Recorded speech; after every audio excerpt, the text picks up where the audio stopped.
அடுத்து மகர ராசி. மகர ராசிக்கு ப்ரமோஷன் எப்போ கிடைக்கும்? மகர ராசிக்கு ஆல்ரெடி ப்ரமோஷன் வந்து டைம் ஸ்டார்ட் ஆகியாச்சு, ஆரம்பித்து கிட்டத்தட்ட ஒரு 35 நாள் தாண்டியாச்சு. அவங்களுக்கு எனி டைம் ப்ரமோஷன் இப்போது சான்சஸ் வந்து காத்துக்கிட்டே இருக்குது. ஏன்னா குருவோட பார்வை அவங்க ராசி மேலே படப்போகுது, அது ஒரு காரணம். சனி பகவான் வந்து 3ஆம் இடத்துக்கு போகிறதுனால, அந்த குருவோட பார்வைக்குள்ளே அவர் போகிறதுனால 3ஆம் இடம் அப்படிங்கிறது சகாயம் அப்படின்னு பேர். சகாயம்னா உதவி செய்கிறவங்கன்னு பேர். சார் இந்த பக்கம் அந்த இடத்துக்கு எப்படி சார் போகணும் அப்படின்னு ஒருத்தர் கேட்குறாரு அப்படின்னா, இந்த பக்கமாக போங்க அப்படின்னு ஒருத்தர் கை காமிக்கிறார் இல்லையா, அந்த கை காமிக்கிறவருக்கு பேர் சகாயம், உதவி செய்தவர்னு பேர். தற்காலிக நண்பர்கள், தற்காலிகமாக உதவி செய்கிறவங்க.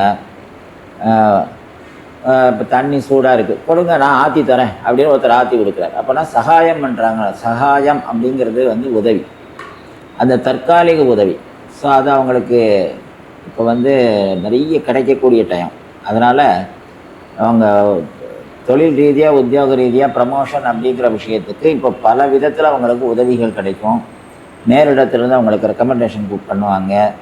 கீழே இருக்கிறவங்களும், அவங்களுக்கு கீழே இருக்கிறவங்களும் அவங்களுக்கு சப்போர்ட் பண்ணி, சார் அவங்களுக்கு இப்போ சார் நம்ம சாருக்கு ப்ரமோஷன் கொடுங்க அப்படிம்பாங்க. ஸோ அந்த மாதிரி ஒரு நல்ல வாய்ப்பு மகர ராசிக்கு இப்போது ஸ்டார்ட் ஆகிருக்கு. ஸோ அதனால் ப்ரமோஷன் கன்ஃபார்மாக இருக்குது அவங்களுக்கு. மகர ராசிக்கு ப்ராப்பர்ட்டி வாங்க நல்ல நேரமா? நிச்சயமாக நல்ல நேரம். கடைசி ஒரு 10 வருஷத்துக்கு முன்னாலேயே வந்து ப்ராப்பர்ட்டி, அதாவது பரம்பரையாக வச்சு, அதாவது இடம் நிலம் இந்த மாதிரி சொத்துக்கள்லாம் வச்சுருந்தவங்க நிறைய பேர் வந்து கிட்டத்தட்ட ஒரு 10 வருஷத்துக்கு முன்னாடி கன்னிராசியில் குரு வந்த அந்த காலத்தில் நிறைய பேர் இழந்துட்டாங்க. அந்த சொத்துக்களெல்லாம் கொஞ்சம் கொஞ்சமாக இழந்து திடீர்னு வந்து ஒன்றும் இல்லாமல் போனவங்கெல்லாம் நிறைய பேர். ஆனால் அதே மாதிரி இந்த மகர ராசியில் பிறந்தவங்களுக்கு இப்போ திரும்பவும் கடகராசிக்கு இப்போ குரு பகவான் வரும்போது பெனிஃபிட் கொடுப்பார் கட்டாயமாக.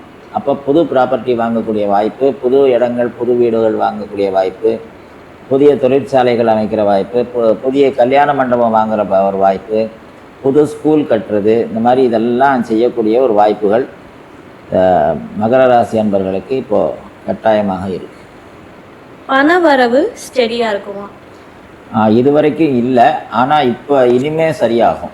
இது வரைக்கும் இல்லைன்னா எப்போ இருந்து அப்படின்னா கிட்டத்தட்ட ஒரு 2.5 வருஷம்னு வச்சுக்கோங்களேன். காரணம் என்ன அப்படின்னு கேட்டால், அவங்களுக்கு அந்த பாதச்சனின்னு ஒன்று நடந்துகிட்டு இருந்ததுனால கையில் இருந்தால் தானே செலவழிக்கிறதுக்கு, அதனால் செலவழிக்கவே விடாமல் வரவும் வரும் ஸ்டன்னாய் அப்படின்னு நிப்பாட்டி வச்சுருந்தது. அதுலேருந்து இப்போ ஒரு ரிலீஃப் சனி பகவான் கொடுக்குறார். அதே மாதிரி குருவோட பார்வையும் கிடைக்கிறதுனால பணவரவை பற்றி கவலையே இல்லை. அப்போ அது நல்லபடியாக இப்போ ஸ்டடியாக வர ஆரம்பிச்சிடும். அது வரக்கூடிய டைம் இப்போ தான் வந்துருக்கு. ஹெல்த் கவனிக்க வேண்டிய விஷயம் என்ன? ஹெல்த்தில் கவனிக்க வேண்டிய விஷயம் அப்படின்னா, இயல்பாகவே அவங்களுக்கு அந்த மூட்டு சம்பந்தப்பட்ட பாதிப்புகள், அதாவது கால் முழங்காலில் வலி, அதே மாதிரி கை முழங்கைகளில் வலி, இரவு தூக்கமின்மை, இந்த 3 பிரச்சனையும் அவங்களுக்கு வரும். நர்வஸ் ப்ராப்ளம் வரும். இதெல்லாம் வந்து வந்தால் போகாது, இதெல்லாம் நிரந்தர நோய். இந்த மாதிரி விஷயங்கள் சிம்டம்ஸ் தெரியுது அப்படின்னா உடனடியாக அவங்க கவனிச்சிடணும். மகர ராசி, மகர லக்னத்தில் பிறந்தவங்க, மகர மாதம் தை மாதத்தில் பிறந்தவங்களுக்கு மட்டும்தான் இந்த டிசீஸ், இந்த மாதிரியான நோய். மற்ற யாருக்கும் இந்த அளவுக்கு இந்த மாதிரி விஷயங்கள் கிடையாது. ஸோ அதனால் இந்த சின்ன நோய் பிரச்சனைகள் வரும், ஆனால் முதல்ல கவனிச்சுட்டா சரியாக.